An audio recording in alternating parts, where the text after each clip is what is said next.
Hi guys, so today we're going to be learning double angle, half angle, and reduction. So we're going to be given a set of formulas for each of these, and then we're going to just solve some questions together. So the first one we are given, okay, is the double angle formulas, and here they are. Okay, so I'm going to just use these formulas to help solve the question. It says given tangent of theta that's equal to -3/4, and theta is in quadrant 2, where cosine is negative and sine is positive. They want us to find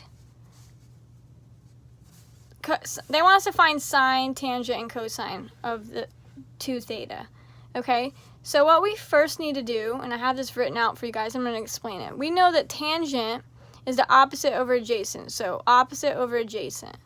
Okay, but in this quadrant, cosine, which is dealing with adjacent, right, adjacent over hypotenuse, is going to be the 4. So that's going to be negative. And the 3 is going to be positive because that's the sine, okay, and sine is positive. So once I need to find tangent, right, the hypotenuse, to be able to know my tangent, sine, and cosine, okay? So I use the Pythagorean theorem. I know that -4, I'm going to square that. 3, I'm going to square that. I'm going to plug it in and solve for my hypotenuse, okay? So then I know I know my tangent is -3/4. My sine is opposite over hypotenuse, so opposite over hypotenuse, so 3/5. And then adjacent, which is 4 over hypotenuse, is -4/5. Okay? Then we're asked to solve sine of 2 theta. So I'm going to use my formula.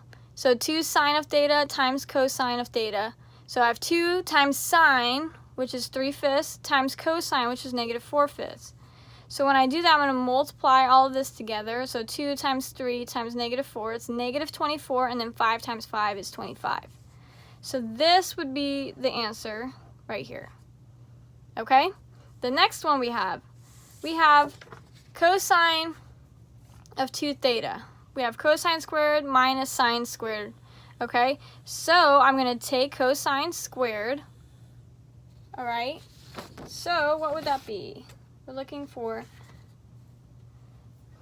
cosine, which is -4/5 squared, minus sine, which is 3/5 squared. Okay, so when I square these, I get 16 over 25 minus 9 over 25. Okay, 16 minus 9 is 7, so we have 7 over 25. So cosine of 2 theta is 7/25. Okay, last one, I'm trying to find tangent of 2 theta, so I'm going to plug what I know in. So I have 2 times tangent, which we know is -3/4, divided by 1 minus tangent squared, which is -3/4 squared. Okay, so I'm going to just keep simplifying. So the top I do multiply straight across, so it's 2, so I have -6/4 divided by 1 minus, and then I have -3/4 squared, which becomes 9 over 16. So I have 1 minus 9 over 16. I need to make this like terms, right? So I can reduce the top. -6/4 will reduce to -3/2 divided by, then I need to make the denominators the same. Okay, so then I have -3/2 divided by 16 minus 9 is 7, so 7/16. Okay, so I'm going to use keep, change, flip. Keep, change, flip. Multiply straight across, and I get -48 over 14, which can simplify. If I divide both sides by 2, I get -24 over 7. So tan of 2 theta, oh, you guys cannot see any of that. Tan of 2 theta is equal to -24 over 7. Okay, let's look at the next one. So we're looking at reduction formulas. So when it comes to the reduction formula, we're given it as sine squared, cosine squared, and tangent squared, and we're just going to plug it in. But in this case, we have to prove that sine to the third, sine cubed of 2x, right, is equal to a half sine of 2x times 1 minus cosine of 4x. Okay, so I'm going to take sine cubed of 2x, okay? And I'm going to break that up into sine of 2x times sine squared of 2x, okay? If I multiply these together, I get that. Okay, so I'm going to just keep breaking it up. So the next thing I have, I can rewrite this, right, as this one. 1 over cosine, and it's 2 times theta. Our theta is 2x. Theta is 2x. So we have sine of 2x, and then we have multiplying that by 1 minus cosine of 2 times 2x over 2.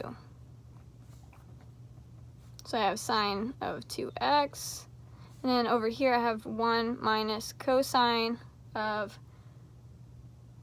4x. Divide that by 2. Okay? And really where the brackets come in is just when you have something already in parentheses, you use brackets. Okay, the next thing we are going to do is I'm going to split this up. Okay? So if I were to take this out, I could take a half out. This is saying a half minus cosine over 2. Okay? So I'm going to take this half out, and then we're going to have sine of 2x times the half,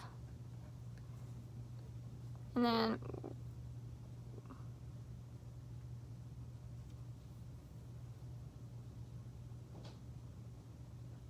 one minus the cosine of 4x. And that's in brackets. Okay, we're almost there, right? So what I can just do is move the half in the front, because you always want to write it with your coefficient in front. So half sine of 2x, okay, times 1 minus cosine of 4x.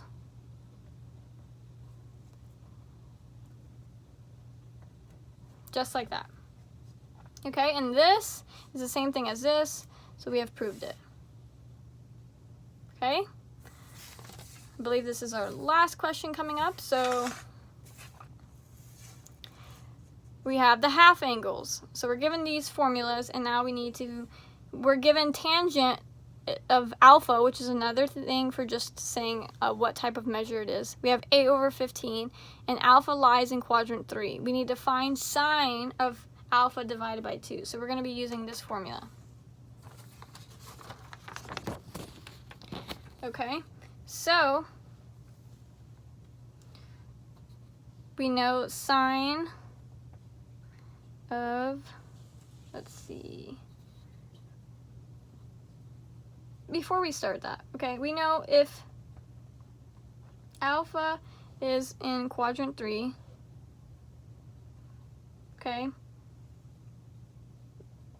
then we have 180 degrees alpha. We know alpha is in between these, okay? But if we're doing alpha divided by 2, we're going to divide each of these by 2. So for alpha divided by 2, divide each side by 2. And then I get 90 degrees, and then over here would be 135 degrees. Okay? When this is alpha divided by 2, we're actually in quadrant 2, where it's negative cosine and positive sine.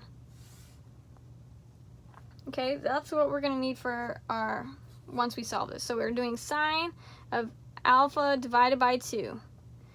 Okay, so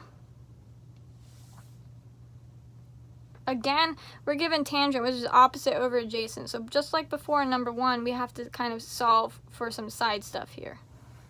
Okay, so side work. So we know that we are given, we know opposite, right?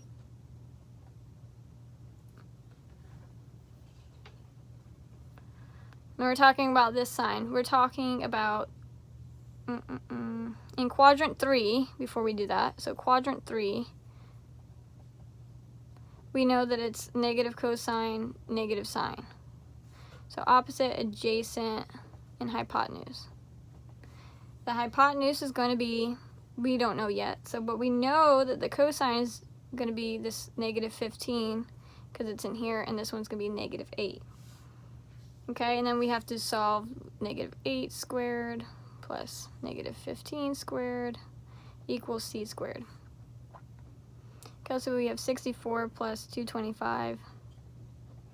C squared, we get 289. C squared, we take the square root. So we have 17 is equal to c. So hypotenuse is 17. Okay, so now I have that my cosine of alpha is negative 15 over 17. My sine of alpha is negative 8 over 17. And then my tangent would be the negative 8 over negative 15, which is also just 8 over 15. Okay? So now when I'm using this, this is the information I'm going to be using. Okay? We're doing alpha divided by 2. So we have plus or minus 1 minus cosine of alpha divided by 2.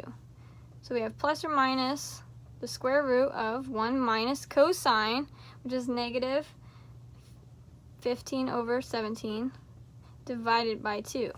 And we're just going to simplify. So I have 1 minus, we have 1 plus 15 over 17 divided by 2. I need to make this top the same. Okay, so I have plus or minus, and that's 17 over 17 minus plus 15 over 17 divided by 2. Okay, so when we add those, I get 32 over 17, 32 over 17 divided by 2, and I'm going to do keep, change, flip. So I have plus and this is equal to plus or minus the square root, right? And we're doing keep, change, flip. So I have 32 over 17 times, and instead of 2, it's just going to be 1 over 2, so a half. So we multiply straight across. We get plus or minus. We have 32 over 34. Okay? And then once we get there, I know that I could divide both sides by 2. Divide by 2. So then I get plus or minus the square root of 16 over 17. Okay, and we know the square root of 16 is 4. Over 17, we know we can't keep that. 17. So our answer is plus or minus 4 square root of 17 over 17.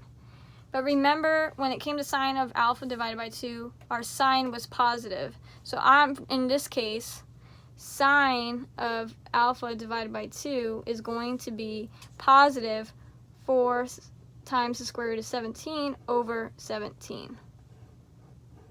Okay, just like that.